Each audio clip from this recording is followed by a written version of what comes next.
लग्नाचं आमिष दाखवून उचलला फायदा. पंढरीतील राजकारणी तरुणास नडला कायदा. पंढरीतील एका युवकानं लग्नाचं आमिष दाखवून आपल्याबरोबर 1 वर्ष शरीर संबंध ठेवले असल्याची तक्रार विवाहित महिलेने केली आहे. याबाबत शहर पोलीस ठाण्यात गुन्हा दाखल झालाय. पंढरीतील युवक प्रितेश अण्णा पवार यास पोलिसांनी अटक केली आहे. याबाबत सविस्तर वृत्त असं की सन 2017 साली पंढरपूर येथील महिलेचा विवाह झाला होता. पुणे जिल्ह्यातील एका युवकाशी विवाह झाल्यानंतर त्याच्यापासून तिला एक मुलगाही झाला होता. तो आज 7 वर्षांचा आहे. परंतु घरगुती कारणावरून त्यांच्यात वाद वाढत गेले आणि ही तरुणी पंढरपूर येथील आईवडिलांच्या घरी राहू लागली. जानेवारी 2024 मध्ये ही तरुणी पंढरीतील एका ज्वेलर्समध्ये कामाला जात होती. यावेळी प्रितेश अण्णा पवार या युवकाची नजर तिच्यावर पडली. त्याने तिच्याशी अधूनमधून बोलण्याचा प्रयत्न केला. अखेर इंस्टाग्रामवर मेसेज करून तिला पटवण्यात तो यशस्वी झाला. यावेळी प्रितेश पवार यांनी या तरुणीबरोबर लिव्ह इन रिलेशनशिपचा करार केला.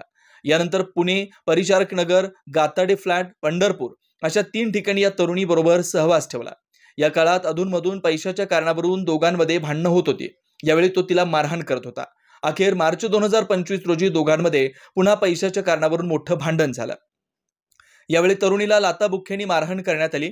तिचा मुलगा जो तिच्या आईसोबत राहत होता त्याला संपून टाकण्याची भाषाही प्रितेश पवार यांनी केली. यावेळी या तरुणीनं शेजारच्या मोबाईलवरून पोलीस ठाण्याशी संपर्क साधण्यासाठी 112 नंबरवर कॉल केला आणि पंढरपूर शहर पोलीस ठाणे गाठलं.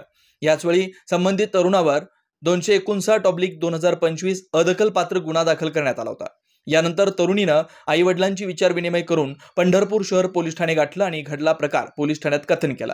यावरून पंढरपूर पोलीस ठाण्यात संबंधित तरुण प्रितेश पवार याच्यावर तरुणीबरोबर कपटनीतीने विवाहाचं आमिष दाखवून शारीरिक संबंध ठेवल्याबाबतचा गुन्हा दाखल करण्यात आला.